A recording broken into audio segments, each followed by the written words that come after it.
Hi, welcome back to my channel, and if you're new, welcome. This is my 3-month VSG post-op update, and let's get right into it because I don't want to waste your time.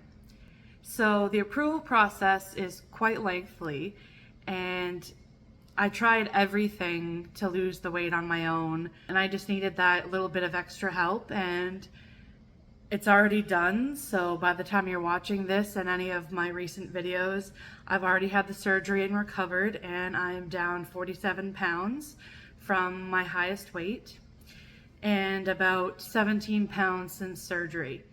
It's a life-changing surgery.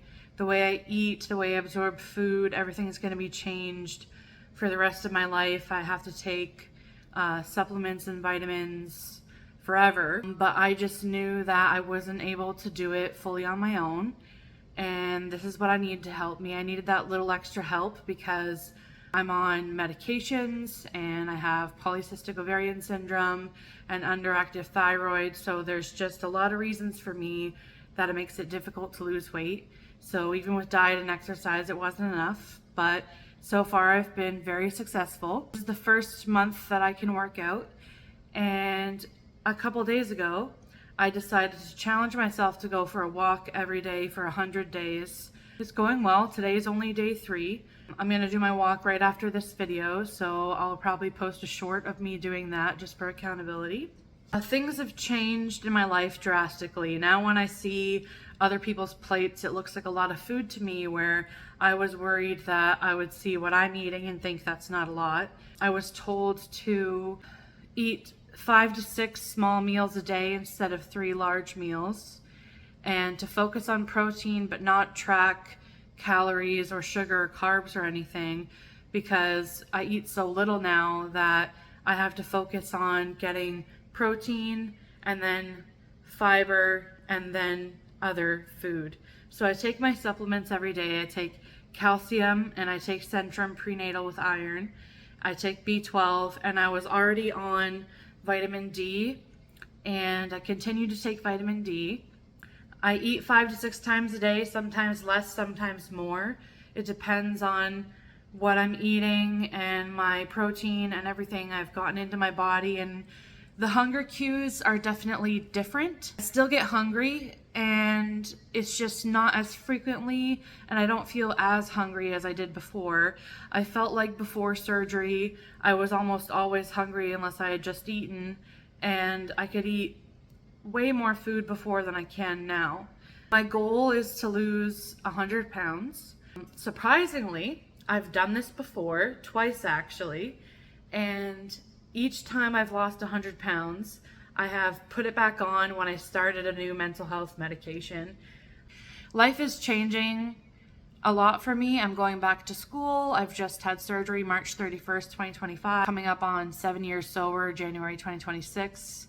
We just adopted a 3rd dog. These are a little bit crazy around here lately, but I'm still sticking with the guidance and rules that I was given for surgery. I can eat pretty much whatever I want to now within reason. Obviously, I have to make healthy choices, but there's no food groups that are off limits anymore.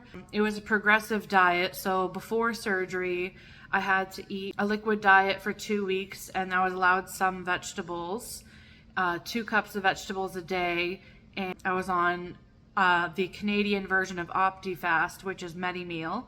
And then gradually after surgery, I had to reintroduce from soft to different texture foods.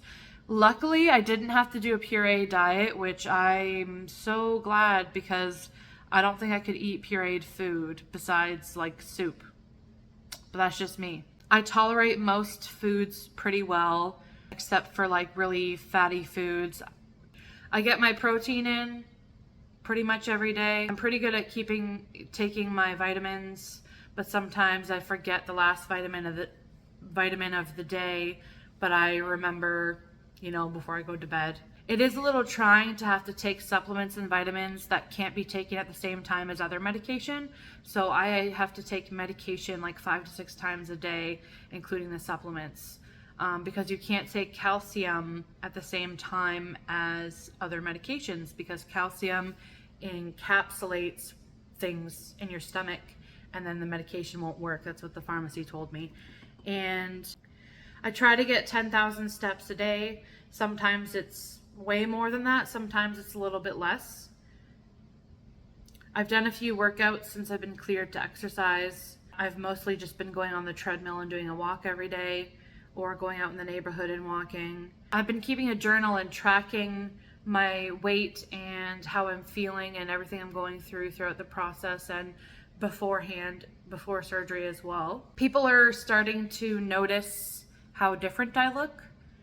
People are saying that, you know, you look really great, or you're starting to look really great, or you look so different. Oh my gosh, you look so much happier. It's definitely interesting to see how people see me, because I don't see the same person that they see. I see a person who is still, 47 pounds heavier than I am.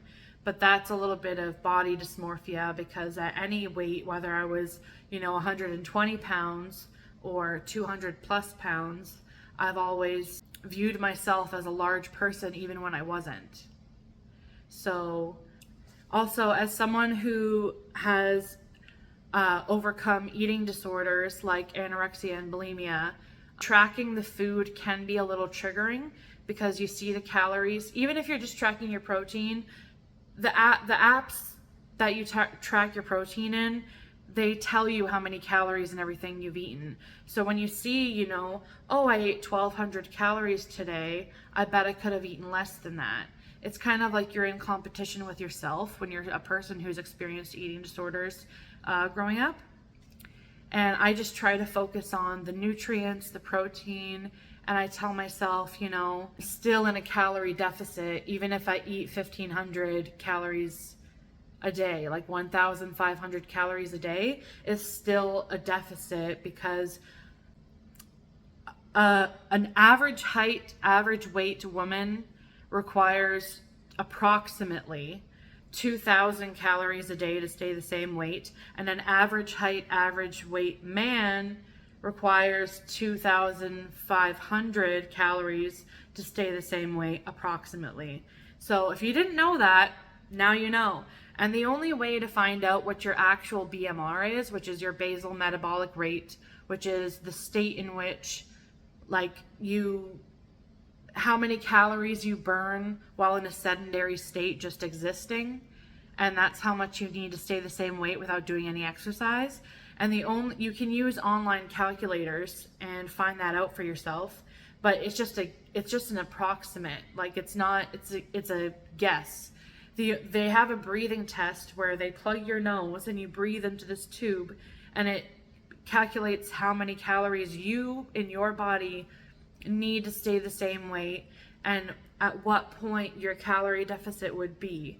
And these tests aren't free in Ontario. You have to request them and go to someone and pay for them. So I haven't had it done, but I'm gonna ask my doctor and see if I could have that done, to see maybe, am I eating too much, too little? Where do I need to be? I've lost 16, almost 17 inches off my body.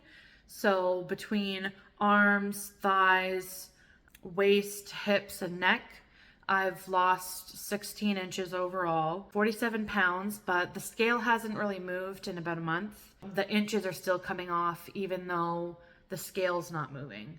So I had some non-scale victories as well, people call them NSV, non-scale victory. So that was the people complimenting me. If you aren't a fat person, you probably don't realize that, I'm going to be very real, fat people feel really uncomfortable in certain seating. So if you go to a booth in a restaurant and it's really tight, you might be squished in there, or someone who is much bigger than I am may not even be able to get into a booth. So there's that. And I feel like I have so much more space around me. And another non-scale victory is a pair of pajama pants that someone bought me last Christmas. They were in my size, but they were really tight. I needed to do laundry last night, so I put on some old pajama pants that were clean but were just in my drawer that I hadn't worn forever. And I put them on, not thinking they would fit, and they were actually baggy on me. So I've noticed that my clothes fit differently. I feel like I have more stamina. I feel like I have, more energy throughout the day. I feel more rested with less sleep. I feel like I can, do exercises longer. It was a little bit different to work out after not exercising since mid-March, because for the pre-op diet, I felt pretty low energy. And then from March until the end of May, I wasn't allowed to exercise except for walking because I had abdominal surgery. And if anyone out there is wanting to get the surgery and is questioning it, the mortality rate and the complication rate is fairly low. And the risk of dying from obesity related complications is so much higher than the risk of dying from or complications from weight loss surgery. And people with medical conditions like autoimmune diseases, polycystic ovarian syndrome, endometriosis, underactive thyroid, which can be in men and women, people on mental health medication or other medications, or people who, have genetic predisposition for certain health problems. It can be physically impossible to lose weight, or it can be extremely hard. And I feel like the people who are very fit and have always been in fit bodies don't understand that it's not fat people being lazy, and most people don't just sit around eating all day, not doing anything. Like, I've worked out for years, several days a week for years. I used to be a member of a gym, but I would have people, stare at me. Everybody starts somewhere. You could be, a really thin person with no muscle and you want to gain muscle. You could be a really fat person trying to slim down. You could be a slim person trying to tone up. You could be all of the above, any which way you mix it. Everybody starts somewhere, and everyone's had their own journey, their own struggles, their own medical situations, their own life experiences. And I think everybody just needs to be more accepting. And I know this video is probably not going to make a difference in anyone's life. So to wrap things up, it's been a crazy 3 months in my life, and also through this weight loss journey over the last more than several years. And I really think that I can do this, and I've always been consistent in everything I've done. Nothing has worked for me, or I've done like fad diets that weren't sustainable. And I know that I needed to do something that was sustainable for me, a lifestyle that I could commit to and is realistic for me, something where I'm gonna set myself up for success. If you're wondering about weight loss surgery and you don't know what it is, or if you're having weight loss surgery soon and you'd like to follow along with me to see someone who's gone through it, if you have any comments or questions, leave them down below. And if you're interested in following along with my weight loss journey and my other things in life, then hit the subscribe button.